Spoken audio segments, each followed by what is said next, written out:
ಶ್ರೀಕಾಂತೋ ಮಾತುನೋ ಯಸ್ಯ ಜನನೀ ಸರ್ವಮಂಗಳ ಜನಕಃ ಶಂಕರೋ ದೇವಃ ತಂ ವಂದೇ ಕುಂಜರಾನನಂ. ಗುರುಬ್ರಹ್ಮ ಗುರುರ್ವಿಷ್ಣುಃ ಗುರುದೇವೋ ಮಹೇಶ್ವರಃ ಗುರು ಸಾಕ್ಷಾತ್ ಪರಬ್ರಹ್ಮ ತಸ್ಮೈ ಶ್ರೀ ಗುರವೇ ನಮಃ. ಶ್ರೀ ವಿಶ್ವಕರ್ಮ ಪರಬ್ರಹ್ಮನಿಗೆ ಜಗನ್ಮಾತೆ ಕಾಳಿಕಾಂಬೆಗೆ ನಮಸ್ಕರಿಸ್ತಾ, ನಮ್ಮ ಗುರು ಪರಂಪರೆಗೆ ನಮಸ್ಕರಿಸ್ತಾ, ಹಾಗೂ ಪ್ರಸ್ತುತ ಪೀಠಾಧಿಪತಿಗಳಾದಂಥ ಅನಂತ ಶ್ರೀ ವಿಭೂಷಿತ ಕಾಳಹಸ್ತೇಂದ್ರ ಸರಸ್ವತಿ ಮಹಾಸ್ವಾಮಿಗಳವರ ಪಾದಾರವಿಂದಗಳಲ್ಲಿ ನಮಸ್ಕರಿಸ್ತಾ, ಈ ಗುರುಪೂರ್ಣಿಮೆಯ ಪ್ರಯುಕ್ತ ನನ್ನ ಕೆಲವೊಂದು ನುಡಿಗಳು.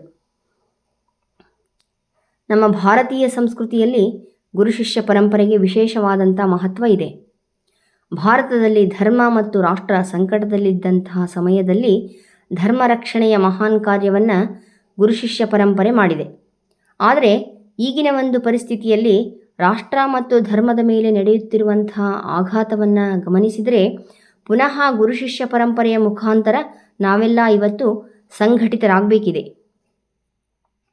ಶಿಷ್ಯ ಗುರುಗಳಿಗೆ ಕೃತಜ್ಞತೆಯನ್ನು ವ್ಯಕ್ತಪಡಿಸುವಂತಹ ಈ ದಿನವೇ ಗುರುಪೂರ್ಣಿಮಾ. ವ್ಯಾಸ ಮಹರ್ಷಿಗಳ ಜನ್ಮದಿನವನ್ನೇ ಗುರುಪೂರ್ಣಿಮಾ ಅಂತ ಹೇಳಿ ಆಚರಿಸಲಾಗ್ತಾ ಇದೆ.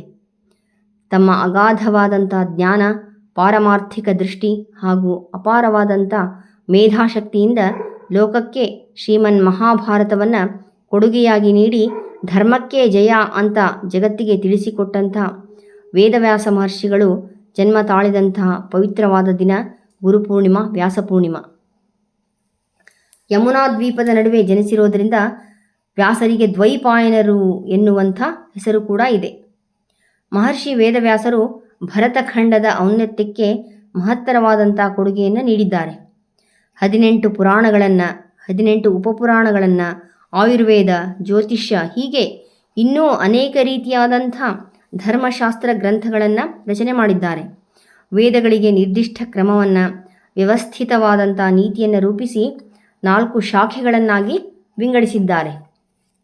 ಈ ರೀತಿ ವೇದಗಳನ್ನು ಅಧ್ಯಯನ ಮಾಡೋದಕ್ಕೆ ಅನುಕೂಲ ಮಾಡಿಕೊಟ್ಟಿರೋ ಕಾರಣ ಇವರನ್ನು ವೇದವ್ಯಾಸರು ಎನ್ನುವಂಥ ಹೆಸರಿನಿಂದ ಕರೆಯಲಾಗ್ತಾ ಇದೆ. ಭಗವದ್ಗೀತೆಯಲ್ಲಿ ಶ್ರೀಕೃಷ್ಣ ವೇದವ್ಯಾಸರು ತನ್ನದೇ ಅಂಶ ಅಂತ ಹೇಳಿದ್ದಾನೆ. ಜಗತ್ತಿನ ಅಂಧಕಾರವನ್ನು ಅಳಿಸಿ ಜ್ಞಾನದ ಜ್ಯೋತಿಯನ್ನು ಬೆಳಗಿಸಿ ತಮ್ಮ ವಿಶಾಲವಾದಂಥ ಹೃದಯದಿಂದ ಲೋಕಕ್ಕೆ ನಿರಂತರ ಬೆಳಕಾದ ವೇದವ್ಯಾಸರು ಜನಿಸಿದ ಈ ಗುರುಪೂರ್ಣಿಮೆಯ ದಿವಸ ಎಲ್ಲರೂ ತಮ್ಮ ಗುರುಪರಂಪರೆಯ ಹಿರಿಯರಿಗೆ ಭಕ್ತಿ, ಗೌರವ, ಆದರಗಳನ್ನು ಸಲ್ಲಿಸಬೇಕಾಗಿರೋದು ಪ್ರತಿಯೊಬ್ಬರ ಆದ್ಯ ಕರ್ತವ್ಯ.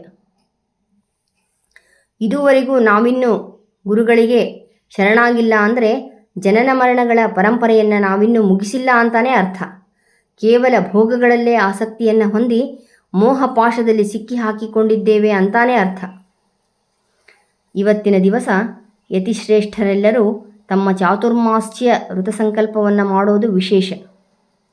ಉತ್ತಿಷ್ಠತ ಜಾಗೃತ ಪಾಪವರಾನ್ನಿಬೋಧಿತ.